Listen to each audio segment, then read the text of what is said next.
Assalamualaikum warahmatullahi wabarakatuh. Waalaikumsalam warahmatullahi wabarakatuh. Iwani Hadiru dengan Kalian maju terus di perjuangan Allah Akbar. Alhamdulillah.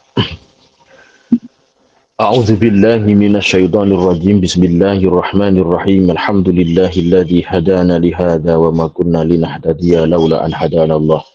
Asyhadu an la ilaha illallah wa asyhadu anna Muhammadar Rasulullah. Allahumma shalli ala sayyidina Muhammad wa ala ali sayyidina Muhammad. Waqfina bihalalika an haramika wa aghnina bifazlika an siwak. Amma ba'd. Saudara-saudariku jamaah Iwamid on Air tercinta dimanapun Anda berada, wabil khusus kepada beliau Bapak Ibu Pembina Pembimbing Ustadz wal Ustadzah, Ibu Ketua, Ibu Wakil dan Kepengurusan. Di pagi yang penuh berkah ini, semoga kita semuanya oleh Allah senantiasa diberikan selalu hidayah barakah, serta selalu dimudahkan dalam segala urusan, diberkahi dalam segala aspek kehidupan dan segalanya diberikan istiqomah bi husnil khatimah. Amin ya rabbal alamin. Baik, jamaah semuanya, tanpa memperpanjang pembukaan, yang punya kitabnya silahkan dibuka. Kita masuk pada, namun sebelum kita kaji, mari semuanya bersalawat kepada Nabi dengan mengucap Allahumma sholli ala sayyidina Muhammad wa ala ali sayyidina Muhammad. Allahumma shalli wa sallim wa barik alaihi wa ala alihi wa ashabihi. Bismillahirrahmanirrahim. Subhanaka la ilma lana illa ma 'allamtana innaka antal alimul hakim. Faslun alladzi yadhuru minan najasati salah satun. Paslun ay hada utawi gigi ku paslun nono pasal. Allazi utawi perkara yadhuru.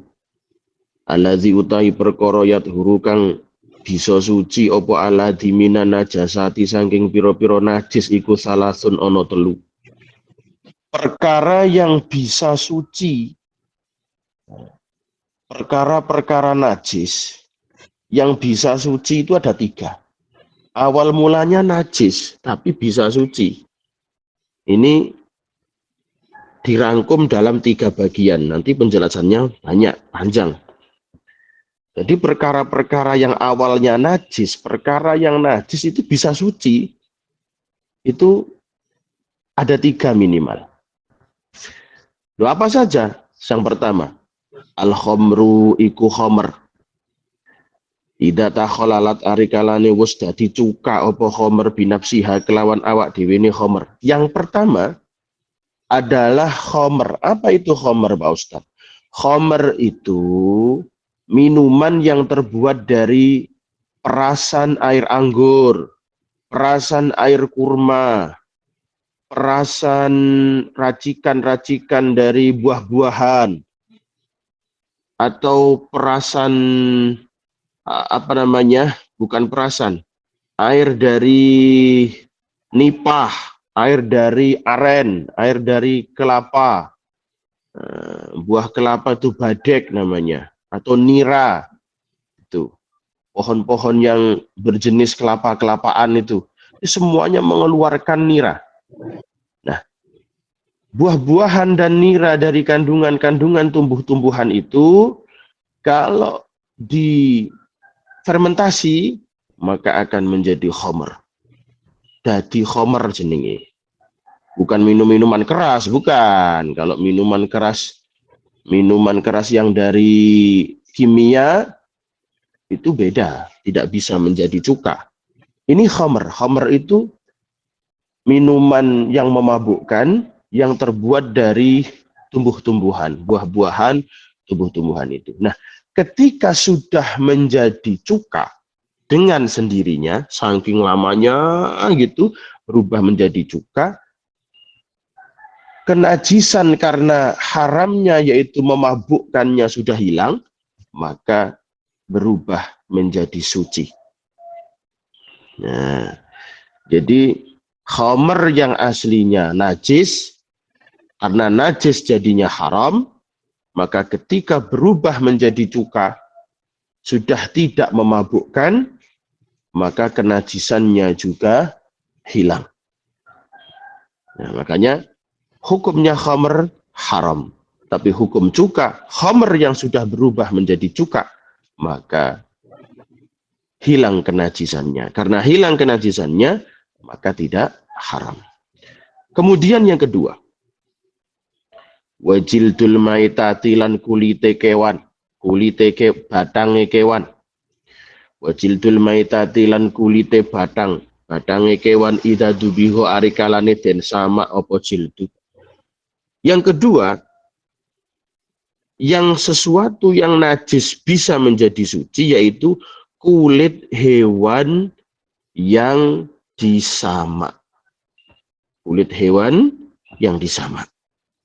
Nah, kulit hewan yang disamak ini, maka yang awalnya najis, kemudian daging-daging yang tersisa, darah-darah yang tersisa itu disamak menggunakan alat samak, menggunakan perkara-perkara yang berasa sepet, akhirnya lendir-lendir semua yang mengakibatkan busuk-busuk di kulit itu bersih, maka di situ kenajisannya hilang. Akan tetapi yang tidak hilang kenajisannya tetap, yaitu hewan, babi dan anjing. Tidak bisa untuk disamak. Tetap hukumnya najis. Seperti itu.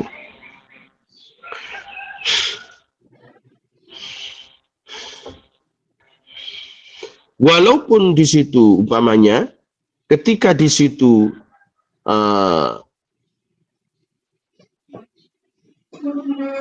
lulang atau kulit hewan tadi sudah disamak, hewan yang najis, mungkin ada kerbau mati, mungkin diambil kulitnya lalu disamak, itu najis tuh, sudah menjadi bangkai kan, sudah najis tapi bisa suci dengan disamak. Bukan berarti ketika suci terus bisa dimakan, bukan, hanya bisa digunakan. Bisa digunakan untuk wadah, bisa digunakan untuk itu, seperti itu, atau untuk sepatu dan sebagainya. Nah, seperti itu.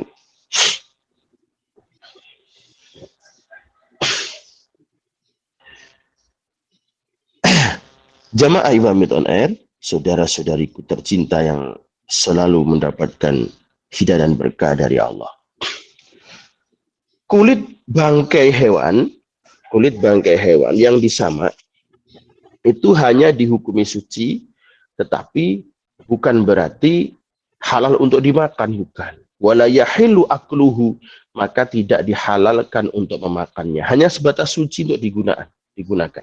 Sawa'un kana min ma'kulil lahmi aw min ghairihi. Baik kulit bangkai tadi mau bangkai dari hewan yang halal dimakan seperti kambing, sapi, kerbau, atau dari macan umpamanya, atau dari yang tidak halal, seperti itu, maka tidak boleh untuk dimakan. Kalau itu bangkai, dari kulit bangkai yang disamak, tidak boleh. Hanya sebatas untuk digunakan, bukan untuk dimakan. Berbeda dengan cuka tadi. Kalau cuka boleh untuk dikonsumsi, tapi khamr haram dikonsumsi. Kemudian sing nomor 3, wamalan perkara sorokang dadi apa maiku hayawanan dadi kewan. Perkara-perkara yang di situ ada berubah menjadi hewan. Kadudi tawaladu min ainin najasah. Jadi hewan yang di situ tumbuhnya di tempat-tempat najis. Tempat-tempat najis. Contoh umpamanya seperti ulat, belatung. Nah, belatung itu walaupun tumbuhnya di tempat najis, itu hukumnya suci, belatungnya. Belatungnya yang suci. Walaupun belatung itu gilani, dia suci. Walaupun tumbuh di tempat najis. Walaupun dia hidupnya di tempat najis. Bahkan di dalam syarahnya dijelaskan, walau mughallaqatan, walaupun hidup di najis mughalladah. Kenapa seperti itu? Li'annahu lam yukhlaq min nafsil mughalladah, bal yatawalladu fiha. Ulat atau belatung dari kotoran, belatung kotoran manusia, belatung kotoran anjing, belatung kotoran-kotoran seperti itu bukan kok diciptakan dari kotoran, bukan. Hanya saja dia tumbuh lahirnya di situ, di kotoran-kotoran, di bangkai-bangkai itu. Maka hukum belatung itu suci, kotorannya yang najis. Seperti itu. Kemudian ada tambahan, selain 3 perkara tadi yang awalnya najis berubah menjadi suci, kemudian yang berikutnya wa minal istihalati, kemudian dari perkara-perkara yang berubah menjadi suci, yaitu ingkila buddami labanan, berubahnya darah menjadi susu. Loh, susu itu awalnya darah. Mau susu manusia, mau susu kambing, mau susu sapi, itu awal mulanya adalah darah. Darah yang berubahlah menjadi susu. Kalau darahnya hukumnya najis, kalau susunya hukumnya tidak najis. Padahal itu awal mula terjadinya susu itu adalah dari darah. Kemudian yang kedua ada sperma. Sperma itu hukumnya suci. Walaupun awal mulanya najis, yaitu darah. Sperma itu awal mulanya adalah darah. Makanya dikatakan kalau orang punya anak namanya darah daging namanya. Itu berawal dari sperma. Sperma itu awal mulanya adalah darah. Kalau masih darah itu najis, kalau sudah sperma menjadi suci. Kemudian alaqah. Alaqah itu adalah calon bayi atau embrio atau masih berupa gumpalan daging. Masih berupa gumpalan daging. Kemudian ada mudghah, berupa gumpalan darah. Berupa gumpalan darah. Kemudian mudghah, ada berupa gumpalan daging. Itu sudah menjadi embrio. Menjadi gumpalan daging itu juga suci.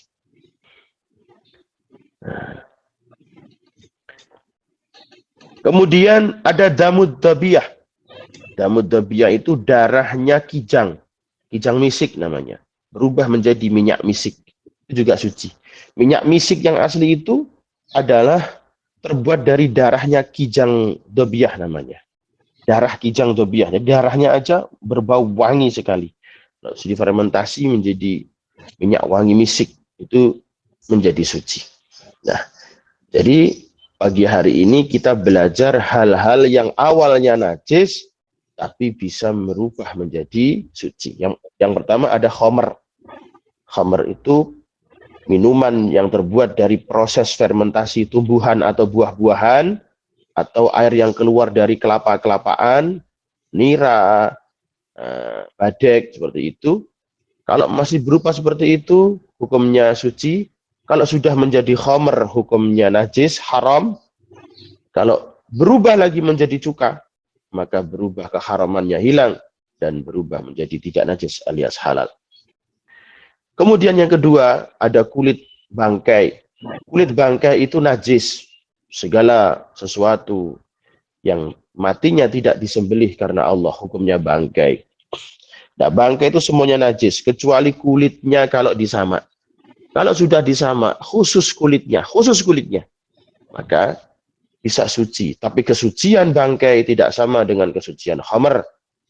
Kesucian bangkai, kulit bangkai yang sudah disamak hanya sebatas untuk dimanfaatkan dan digunakan, bukan untuk dikonsumsi, bukan untuk dimakan. Dan yang ketiga, hewan yang di situ tumbuh berkembangnya di tempat najis tidak najis. Hewan yang tumbuhnya di tempat najis maka tidak najis. Segala sesuatu yang tumbuh di tempat najis tidak najis. Nah, seperti itu. Namanya ada seperti ya apa namanya ulat atau belatung itu tidak najis. Lalat juga tidak najis lalatnya, tapi kalau kotorannya najis. Saudara-saudariku, jamaah Imamit on Air yang selalu mendapatkan hidayah dan berkah dari Allah. Pagi hari ini, mohon maaf sekali, sampai di sini dulu pembahasan kita, karena di pesantren masih ada 3 hewan kurban yang baru datang yang belum disembelih, dan pagi hari ini akan segera disembelih. Nah itu saja, sampai jumpa di lain waktu di kajian kitab yang sama, yaitu kitab Safinatun Najah. Mohon maaf segala kekurangan. Selamat Hari Raya Idul Adha dan masih dalam naungan Hari Tasyrik. Semoga semuanya diberkahi oleh Allah Subhanahu wa taala. Usikum wa nafsi bitaqwallah. Walafu minkum. Wassalamualaikum warahmatullahi wabarakatuh. Waalaikumsalam Waalaikumsalam warahmatullahi warahmatullahi wabarakatuh. wabarakatuh.